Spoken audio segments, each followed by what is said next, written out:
기도하도록 하겠습니다. 사랑과 은혜와 긍휼이 풍성하신 아버지 하나님, 참 저희들이 이 땅을 살아갈 때 하나님이 주신 크신 사랑이 아니고는 살아갈 수 없음을 고백합니다.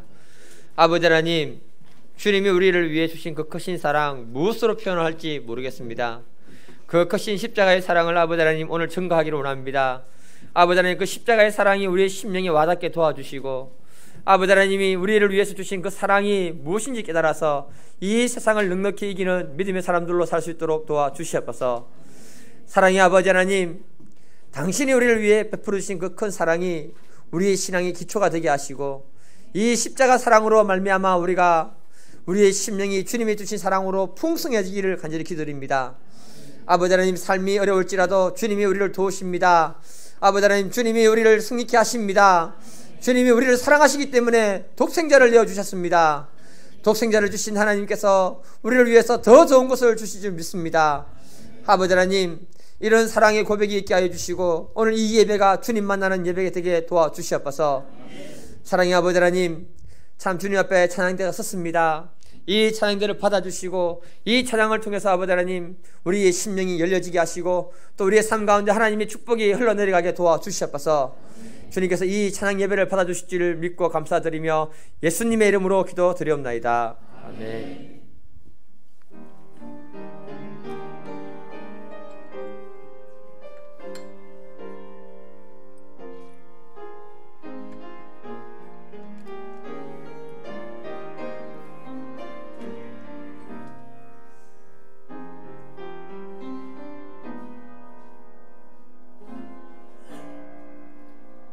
외롭게 사는 이 누군가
말씀 읽기 전에요. 오늘 말씀 주제하고 똑같네요, 찬양이. 큰오해 주실 줄 믿습니다. 같이 말씀 같이 한번 공동할게요. 오늘의 말씀입니다. 요한복음 3장 16절입니다. 다 함께 읽겠습니다. 하나님이 세상을 이처럼 사랑하사 독생자를 주셨으니 이는 그를 믿는 자마다 멸망하지 않고 영생을 얻게 하려 하심이라. 아멘. 한 번 더 읽겠습니다. 본문이 짧으니까. 시작. 하나님이 세상을 이처럼 사랑하사 독생자를 주셨으니 이는 그를 믿는 자마다 멸망하지 않고 영생을 얻게 하려 하심이라. 아멘. 오늘은 이 십자가 말씀을 전하게 될 건데요. 엄청 중요한 말씀이면서도 굉장히 어려운 말씀이 십자가 말씀입니다. 그래서 오늘은 30초 같이 기도를 한번 하겠습니다. 기도를 할 때 정말 하나님, 내가 이 십자가 말씀을 들을 수 있는 심령이 될 수 있도록, 듣고자 하는 그런 마음이 내 심령에 깊이 새길 수 있도록 기도 한번 하시고 말씀을 들으면 굉장히 은혜가 될 줄 저는 믿습니다. 우리 이 시간 같이 30초 내 자신을 위해서 한번 조용히 한번 기도하겠습니다. 아버지 하나님, 저희들이 주님의 십자가를 잊지 않게 하여 주시고 그 십자가 말씀을 들을 수 있는 심령의 귀를 열어주시고 집중할 수 있는 힘을 주시고 이 자리를 주님의 보혈로 덮어주심으로 십자가의 사랑을 알게 깨닫게 하여 주심으로 우리의 사랑이 다시 회복되게 하시고 하나님의 사랑을 통해서 우리가 새롭게 살아갈 수 있도록 도와주시길 기도드립니다. 주님이 우리에게 주시고자 하는 그 십자가 사랑 무엇인지 깨닫게 하여 주시며 아버지 하나님께서 은혜를 베풀어 주실 줄 믿사오니 이 예배 가운데 지금 이 시간에 우리의 심령 가운데 아버지 하나님 말씀으로 역사하여 주시길 간절히 기도드립니다. 주님께서 이 시간에 함께하여 주실 줄 믿고 감사드리며 예수님의 이름으로 기도드립니다. 아멘. 제목 같이 읽겠습니다. 시작. 제목도 짧고 본문도 짧고 다 짧습니다. 메시지도 짧으면 좋은데 그죠? 여러분들이 생각하시는 그 사랑이 무엇인지 저는 잘 모르겠는데요. 어떤 분들이 말하기를 사랑은 아낌없이 주는 것이다, 사랑은 미련 없이 주는 것이다, 이렇게 말을 했습니다. 그 나훈아 씨의 노래 중에 사랑은 주는 것, 아낌없이 주는 것 죄송합니다. 사랑은 주는 것 미련 없이 주는 것 이런 노래가 있습니다. 한번 들어보시면 사랑은 아낌없이 주고 미련 없이 주는 것이다, 이렇게 말씀하고 있습니다. 어른들이 꼬마 여자애들에게 보통 물어보면서 뭐라 하느냐, 얘야 너는 크면 나중에 누구한테 시집 갈래? 이렇게 물어보면요, 여자애들이 대부분 뭐라고 얘기하는가 하면은 나한테 잘해주는 사람한테 시집 갈 거다, 그렇게 얘기를 합니다. 그 말이 무슨 말이냐 하면은 나에게 사랑을 주고 나를 위해 헌신해 줄 수 있는 그런 사람에게 내가 시집 가고 싶다, 이렇게 얘기를 하고 있습니다. 그래서 우리들은 알게 모르게 사랑은 주는 것이다, 그런 생각들을 어릴 때부터 가지게 되는 것 같아요. 줄 때 아낌없이 줄 수 있는 것이 바로 사랑이라고 말하고 있는 것입니다. 그래서 성경을 보게 되면 하나님도 우리에게 주는 것이 너무나 많습니다. 성경을 보면 하나님은 태초의 사람에게, 아담에게 가장 아름다웠던 낙원인 에덴 동산을 주었습니다. 이것이 사랑이라고 말하고 있습니다. 하나님은 자기 백성들에게 복을 주십니다. 이것이 바로 하나님의 사랑이라고 말하고 있습니다. 사랑하기 때문에 조건도 없고 이유도 없고 따지지도 않고 묻지도 않고 그냥 주시는 것이 하나님의 사랑이라고 말하고 있는 것입니다. 오늘 본문에서 요한은 하나님의 사랑을 어떻게 말하고 있습니까? 우리 16절 한 번 더 읽어보겠습니다.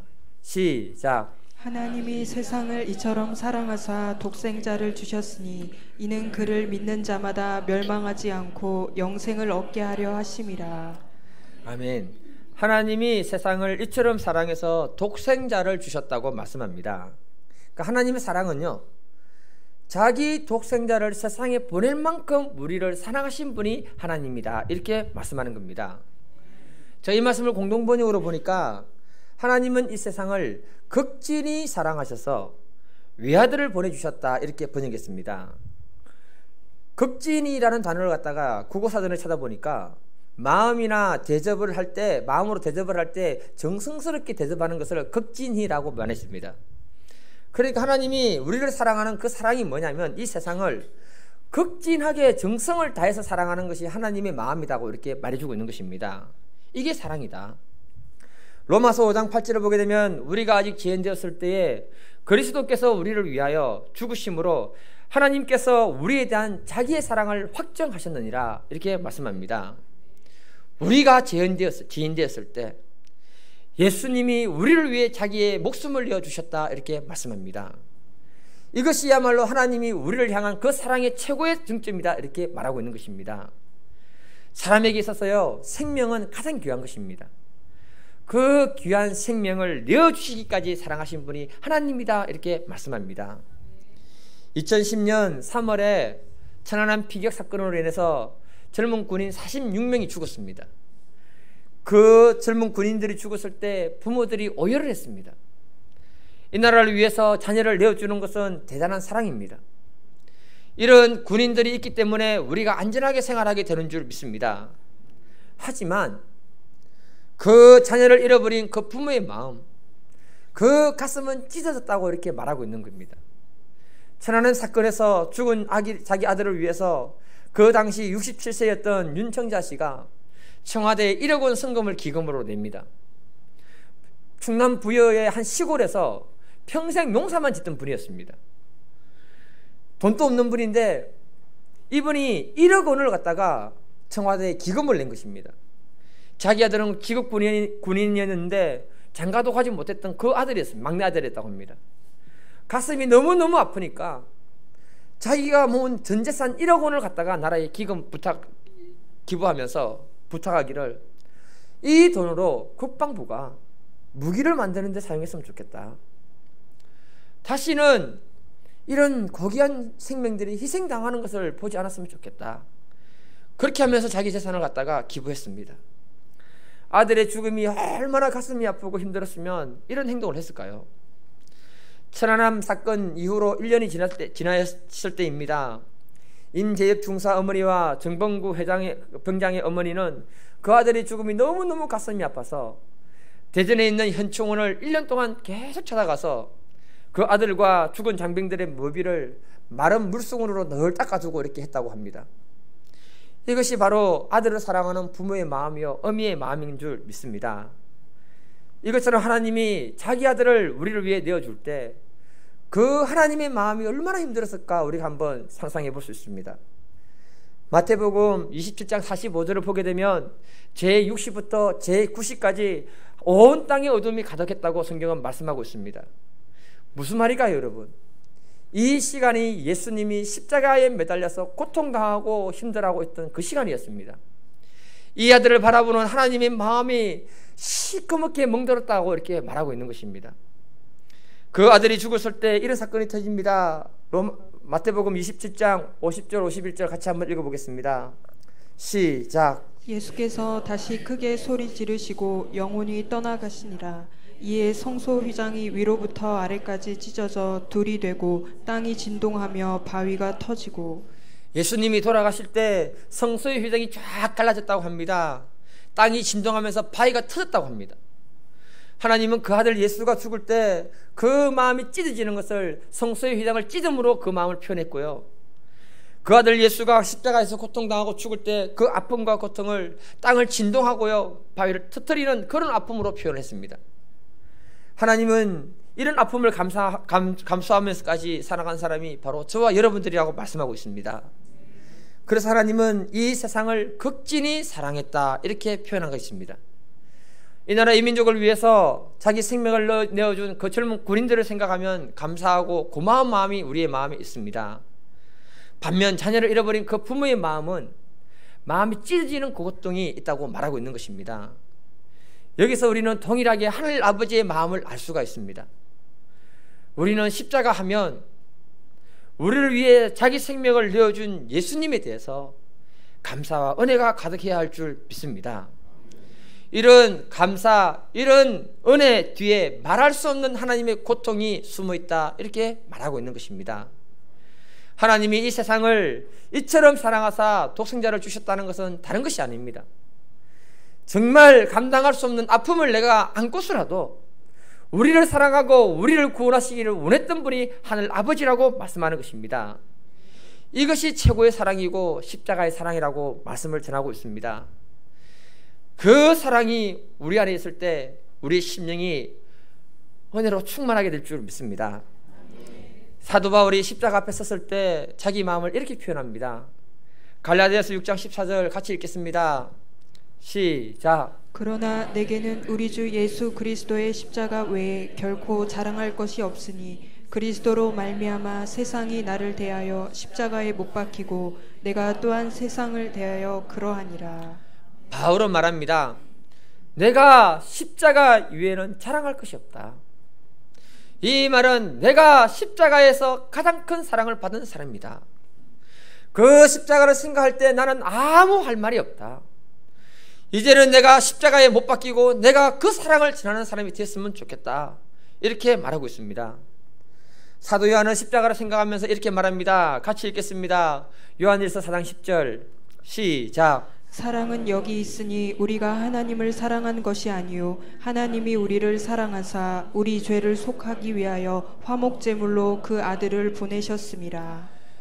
사도 요한도 십자가를 생각할 때 하나님의 사랑이 다른 것이 아니라 내 죄를 속하기 위해서 화목제물로 내어주신 예수님이 바로 사랑이다. 이렇게 말하고 있습니다. 그래서 종교개혁자 마틴 루터는 십자가 없이는 기독교는 아무것도 아니라고 말했습니다. 19세기 전도자 무디는 십자가를 통해서만이 하나님의 사랑을 말할 수 있다고 말했습니다. 십자가만이 하나님의 사랑을 말하는 줄 믿습니다. 십자가 외에는 하나님의 사랑을 설명할 방법이 없는 줄 믿습니다. 하나님이 우리에게 아들을 내어주시고 십자가를 허락하신 것은 다른 것이 아닙니다. 그것은 저와 여러분들을 하나님이 십자가에서 관계로 사랑을 맺기 위해서 십자가를 허락하신 것입니다. 마치 뭐하고 똑같은가 하면요, 엄마와 자녀는 탯줄로 연결되어 있는 존재들입니다. 탯줄은 엄마가 아기와의 사랑의 관계의 끈을 갖다가 얘기하고 있는 것입니다. 만일에 엄마 뱃속에서 아기가 탯줄로 연결되지 않으면 아기는 살았습니까? 죽었습니까? 죽었습니다. 탯줄을 통해서 아기는 엄마의 모든 것을 다 받아 누리게 되겠습니다. 이것처럼 우리들은 예수의 십자가로 말미암아 연결된 사람들이고 그 십자가가 바로 우리의 탯줄인 것을 말하고 있는 것입니다. 이 십자가를 통해서 우리는 하나님의 모든 은혜를 공급받는 것이고 하나님을 십자가를 통해서 하나님의 축복을 공급받는 것이 바로 우리라고 하나님은 말씀하고 있습니다. 엄마가 아기를 낳을 때 자기 목숨을 담보로 해서 아기를 낳습니다. 오늘날은 의료기술이 뛰어나서 어머니가 잘 안 죽네요. 과거에는요, 엄마가 아기 낳다가 많이 죽었습니다. 다시 말하면 아기는 엄마의 생명을 얻어먹고 태어난 존재라는 것입니다. 태어나서 탯줄을 잘라냅니다. 그러면 이 아기는 독립적인 생명이 되는 것이고 새 생명이 된다는 것을 말하고 있는 것입니다. 이것처럼 우리는 예수님의 생명을 받아서 태어난 사람들이 바로 우리들인 것입니다. 예수님의 십자가가 우리의 탯줄이라고 분명하게 말하고 있는 것입니다. 그 십자가를 통해서 우리는 생명을 공급받았고요, 그 십자가를 통해서 우리는 새 생명을 얻은 사람들이라고 말하고 있는 것입니다. 그래서 바울은 고린도후서 5장 17절에 말합니다. 그런즉 누구든지 그리스도 안에 있으면 새로운 피조물이라 이전 것은 지나갔으니 보라 새 것이 되었도다. 우리는 새 생명을 얻은 사람들이다. 새로운 존재다. 이 생명은 십자가 사랑을 통해서 잉태되었고 십자가 사랑을 통해서 태어난 존재들이 바로 우리라고 말씀하고 있습니다. 여기에 예수님의 생명이 담보로 되어진 사실이라고 말하고 있는 것입니다. 제가요, 교육을 받던 곳에서 강사님이 이런 이야기를 해주셨습니다. 자기가 부교육자로 일할 때 한 20년, 25년 전인데요, 그 교회 청년 중에 김수혈이라는 청년이 있었습니다. 굉장히 그 청년이 잘생기고 키도 크고 신앙도 좋았다고 합니다. 이 청년은 어머니하고 단 둘이 살았다고 합니다. 어머니가 굉장히 미모가 뛰어나다고 합니다. 너무 이쁘니까 연예인 뺨칠 정도로 이뻤다고 합니다. 그래서 이 어머니가 좋은 대학도 나왔고 신앙도 좋고 이쁘고 하니까 형제들이 많이 달라붙을 거 아니에요.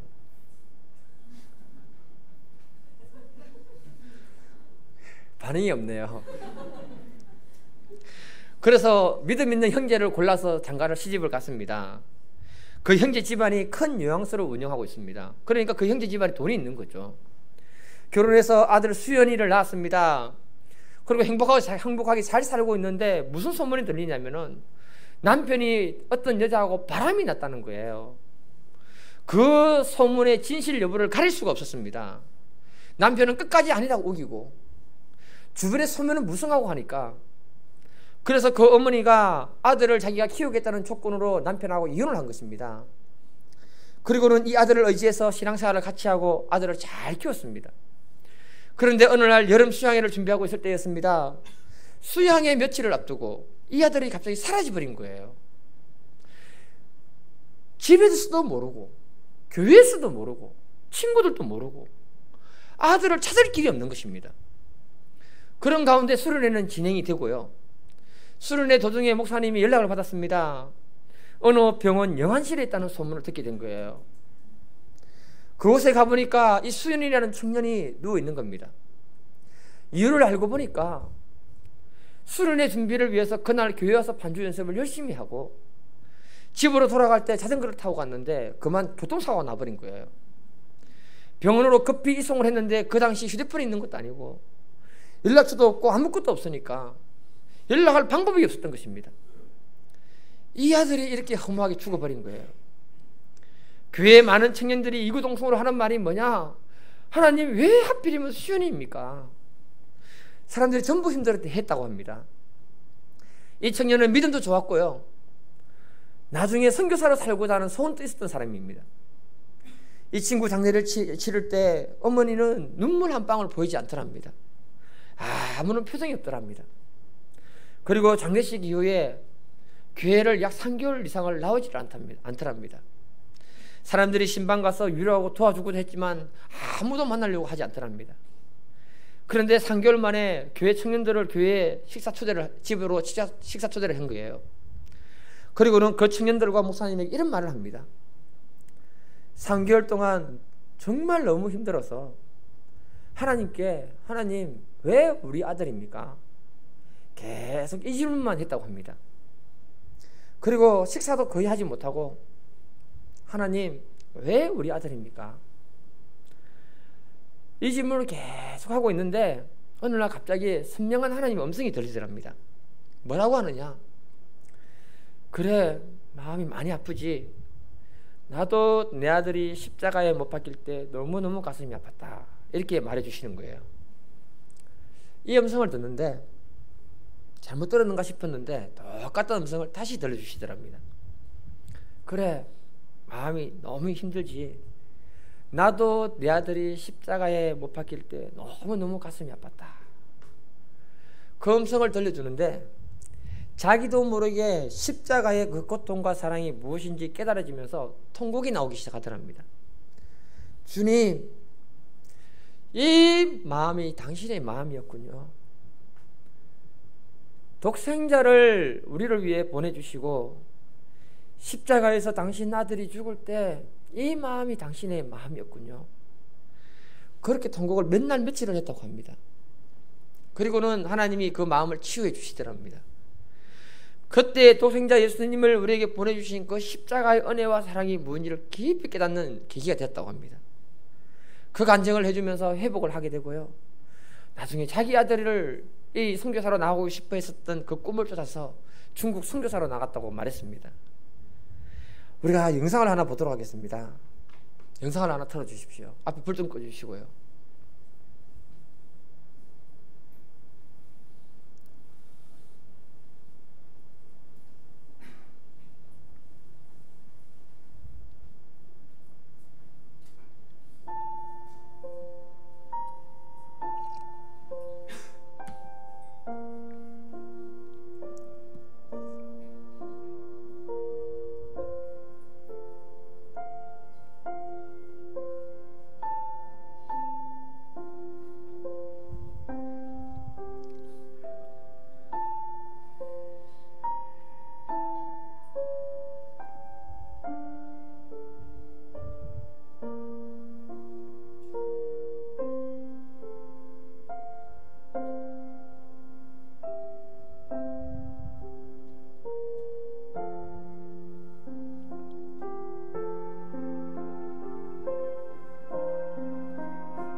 my dad. Okay.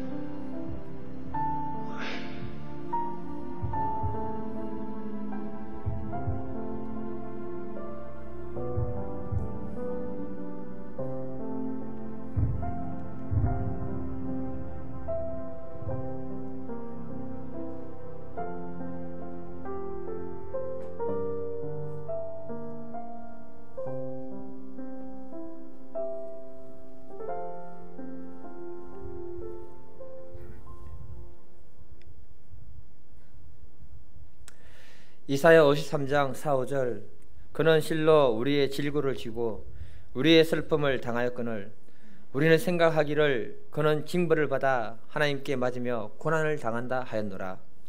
그가 찔림은 우리의 허물 때문이요 그가 상함은 우리의 죄악 때문이라. 그가 징계를 받음으로 우리는 평화를 누리고 그가 채찍이 맞음으로 우리는 나음을 받았도다. 아멘. 주님은 우리의 삶에 질고를 짊어지셨습니다. 그의 찔림은 우리의 죄와 허물 때문이라고 말씀하십니다. 그가 징계를 받음으로 우리에게는 평화를 주셨고 그가 채찍에 맞음으로 우리에게 치료를 허락하셨습니다. 이것을 위해 주님이 십자가를 지셔야 했고 하나님은 독생자를 이 세상에 보내야만 했다고 말씀하고 계십니다. 이 하나님의 사랑이 우리 심령 가운데 깊이 받아지기를 간절히 기도드립니다. 하나님이 독생자를 통해서 우리에게 주시고자 하는 것이 또 무엇입니까? 3장 16절을 한 번 더 읽어보겠습니다. 시작. 하나님이 세상을 이처럼 사랑하사 독생자를 주셨으니 이는 그를 믿는 자마다 멸망하지 않고 영생을 얻게 하려 하심이라. 아멘. 그를 믿는 자마다 멸망하지 않고 영생을 얻게 하려 하신다고 말씀합니다. 공동번역으로 보니까 누구든지 멸망하지 않고 영원한 생명을 얻게 하여 주셨다 이렇게 말씀합니다. 하나님은요 모든 사람에게 영생을 주시기를 원하십니다. 사람에게 영원한 생명에 대한 갈망이 있습니다. 그래서 1967년도에 미국에서 처음으로 사람을 냉동에서 보관하는 인간 냉동 인간이 이렇게 있습니다. 그 냉동 인간 100여 구가 지금 부활을 기다리고 있다고 합니다. 우리나라 부경대학교 김학준 교수는 냉동 인간 부활에 대한 연구를 많이 하신 분인데 이 냉동 인간들이 부활하는 것은 충분히 가능하다고 이렇게 말했습니다. 왜 이렇게까지 사람들은 냉동 인간이 되었어라도 살기를 원할까요, 여러분? 사람의 마음 깊은 곳에는 영원한 생명에 대한 갈망이 있다는 것을 말하고 있는 것입니다. 그래서 진시 황제도 영생을 위해서 블루처를 찾아오라고 사람들에게 말했습니다.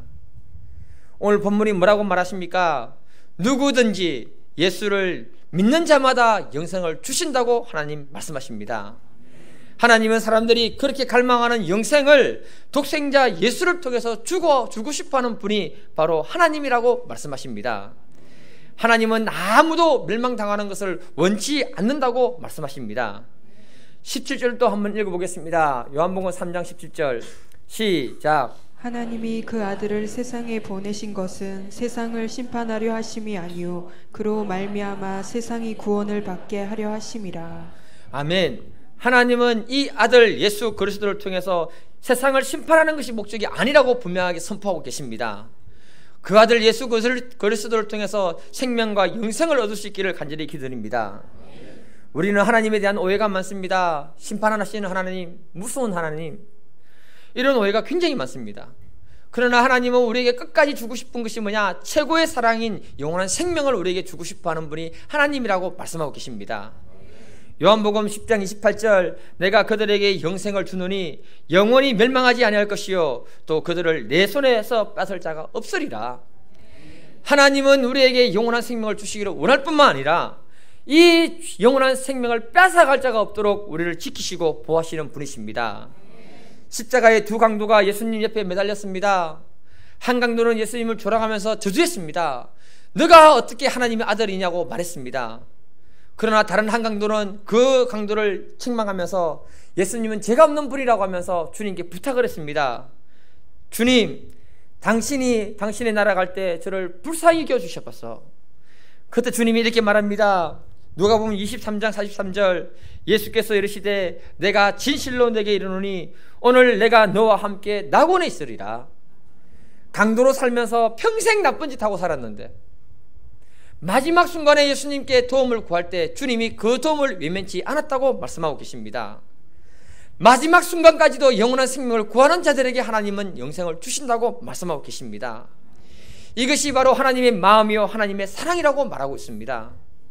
하나님의 사랑은 그 아들 독생자 예수를 죽이면서까지 우리 모두를 구원하고 영생을 주시는 것이 하나님의 사랑인 줄 믿습니다. 조선일보 1987년도 4월 23일 날짜를 보게 되면 성철 스님이 운명하기 전에 이런 시를 남겼습니다.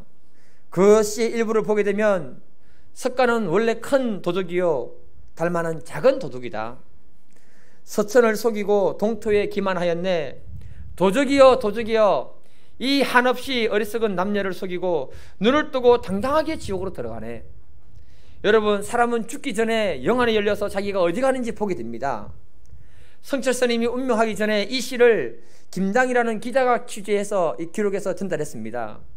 그가 말하기를 내가 지옥에 간다. 불교가 지금까지 다 거짓이다. 그것을 선포하면서 자기에게 하나 있는 딸이 있었습니다. 그 딸에게 무엇을 유언하는가 하면 이렇게 유언합니다. 내 죄는 수미산보다 높고 바다보다 깊은데 내 어찌 감당하랴. 내가 80년 동안 포기한 것은 헛것이로다. 우리는 구원이 없다. 죄값을 해결할 자가 없기 때문이다. 이렇게 고백했습니다. 80년 동안 포기한 그것이 다 거짓이다. 불교에는 구원이 없다. 인간의 죄값을 해결해 줄 수 있는 존재가 없기 때문이다. 이렇게 말했습니다. 인간의 죄값을 해결해 주신 분은 오직 예수님밖에 없는 줄 믿습니다. 성철 스님이 마지막에 이 사실을 깨달았을 때 그가 그때라도 예수님께 도움의 손을 구했다면 하나님은 그에게 긍휼을 베풀어서 구원을 하신 줄 저는 믿습니다. 그게 바로 하나님의 크신 사랑이라고 말씀하고 있는 것입니다. 오늘 말씀을 조금 더 보게 되면요, 그를 믿는 자마다 멸망치 않고 영생을 얻는다고 했습니다. 도대체 예수 믿는다는 게 뭘까요? 그리고 영생을 얻는다는 것이 도대체 무슨 개념일까요? 사람이 흉내내어 만들 수 없는 것이 바로 뭐냐면 생명입니다. 생명. 아무리 과학이 발달해도 생명을 만들어낼 수는 없습니다. 그래서 우리가 재밌게 생명의 원리를 중에 접붙임의 원리를 보게 되면요, 많은 것을 이해할 수 있는데, 지금 여러분들이 먹고 계시는 과일 있잖아요. 과일.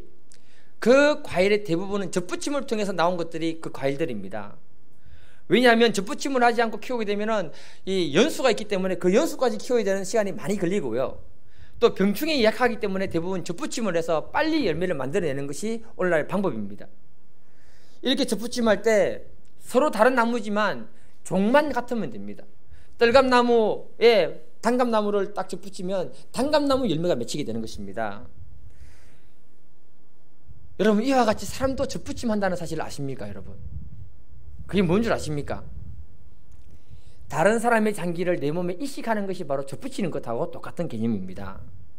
그렇게 하려면 그 사람과 혈액형이나 그 여러 가지 조건이 잘 맞아야 됩니다, 여러분. 그렇게 해서 그 장기가 내 안에 들어오게 되면 그 사람이 살게 되는 것입니다. 이해가 되시죠? 여기서 여러분, 나무와 나무 간에 접붙임할 때 하는 원리가 뭐냐 하면은, 나무를 딱 자르면 중앙에 뭐가 있냐면 물관이라는 것이 있습니다. 그 물관을 쪼개가지고 물관과 나무의 두 물관이 서로 만나서 딱 이렇게 붙여 놓는 것이 바로 접붙이는 방법입니다. 무슨 말인가 하면요, 그렇게 딱 붙여 놓으면은 나무의 중심이 서로가 하나가 딱 되는 것입니다. 또 나무끼리 서로 붙어서 그때부터 열매를 맺게 되는데, 나쁜 나무에 좋은 나무로 붙였기 때문에 좋은 열매를 맺게 되는 것이 바로 접붙이는 원리입니다.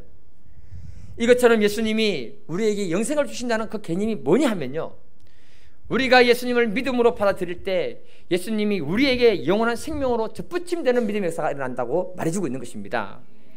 죄 많고 볼품없는 우리들에게 주님이 믿음으로 받아들일 때 그 생명이 접붙임되었을 때 그때부터 믿음의 역사가 일어나는데, 내 중심과 예수님의 중심이 서로가 하나가 될 때 온전한 접붙임이 이루어졌다라고 말하는 것입니다. 그러면 이제 내 삶의 중심의 주인이 누가 되는 것입니까, 여러분? 예수님이 되는 것입니다. 예수님이 주인이 되는 믿음의 역사가 일어나야 온전한 접붙임이 이루어졌다는 것을 말하고 있는 것입니다. 그래서 당신이 삶의 주인이 누굽니까? 물었을 때 내 삶의 주인은 예수님입니다 이렇게 진심으로 고백할 수 있는 사람이라면 그때 주님으로부터 제대로 뒷받침 당한 사람이기 때문에 그 예수님의 가지에서 성령의 열매들이 주렁주렁 맺게 되는 것이고요, 그 열매가 바로 내 열매가 되는 것입니다. 또 이 땅에서부터 예수님의 생명이 우리 안에 있기 때문에 영원한 하나님 나라 갈 때까지 그 생명이 우리를 지탱해주는 영생을 허락하시게 되는 것입니다. 그래서 조건이 뭐냐? 그를 믿는 자마다 영생을 얻게 된다고 말하고 있는 것입니다. 믿는다는 것은 내 삶의 주인이 예수님이라는 것을 고백하는 것입니다.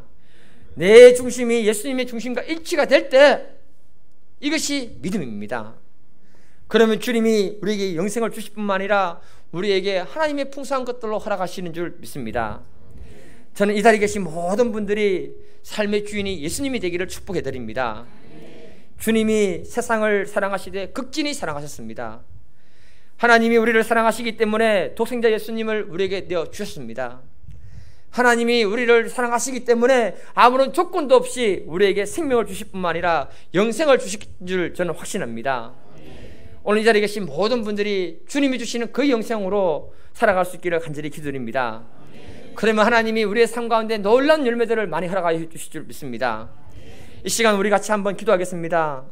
하나님, 내 인생의 주인이 주님이라고 고백할 수 있는 믿음을 주시고 내가 정말 주님께 믿음으로 뒷받침 당해서 영원한 생명을 얻는 믿음의 사람 될 수 있도록 이 시간 주님을 우리 마음에 영접할 수 있기를 바랍니다. 주님을 우리의 마음에 영접하면서 주님을 내 심령의 중심에 붙들 수 있기를 원합니다. 그러면 주님이 질구를 짊어지셨고 우리를 치유하신 것처럼 놀라운 믿음의 역사가 내 삶 가운데 육신 가운데 일어나게 될 줄 믿습니다. 우리 이 시간 같이 주여 한번 하고 기도하겠습니다. 주여, 아버지 하나님 감사합니다. 주님, 하나님의 사랑이 십자가 사랑인 것을 고백합니다. 아버지 하나님, 주님이 우리를 위해서 모든 것을 내어주신 그 사랑을 우리가 받아들이게 하시고 주님을 믿음으로 아버지 하나님 우리의 중심이 주님의 중심이 되기를 원합니다. 이제 내 삶의 주인이 내가 아니라 주님이 되기를 원합니다. 아버지 하나님, 그러할 때 우리가 영생을 얻는 자들이요 하나님이 주시는 그 생명을 얻는 자들인 줄 믿사오니 아버지 하나님 오늘을 베풀어주시고 능력을 쌓여 주시옵소서. 주님이 내 삶 가운데 중심이 되어주시고 아버지 하나님 내 삶을 인도하여 주시고 축복하여 주시옵소서. 아버지 하나님, 주님이 주신 그 사랑을 기억하게 하시며 아버지 그 사랑을 내 마음 중심에 받아들이고 주님으로 묶어버리기를 원합니다. 아버지 하나님 도와주시옵소서. 이 자리에 계신 모든 분들이 한 분도 아버지 하나님 주님이 주시는 영생에서 벗어나는 길이 없도록 도와주시고 아버지 하나님, 주님이 내 삶의 중심이 되므로 내가 주님으로 기뻐하고 주님이 주시는 그 열매를 먹고 살게 도와주시고 영원한 생명을 누릴 수 있는 믿음을 주시고 확신을 주시옵소서. 아버지 하나님, 내 삶의 주인은 주님이십니다. 사도 바울이 십자가 외에는 자랑할 것이 없다고 했습니다. 십자가 앞에 서니까 나는 아무것도 아니라고 했습니다. 그 십자가를 볼 때 주님이 사랑이 느껴지게 하시고 그 십자가를 볼 때 하나님이 마음이 느껴지게 하여 주시고 하나님의 은혜가 하나님의 사랑이 흘러나오게 도와주시옵소서. 아버지 하나님, 이 자리에 계신 모든 분들에게 주님의 놀라운 사랑을 허락하여 주신 줄 믿습니다. 주님께서 함께하여 주신 줄 믿고 감사드리며 예수님의 이름으로 기도드립니다. 아멘.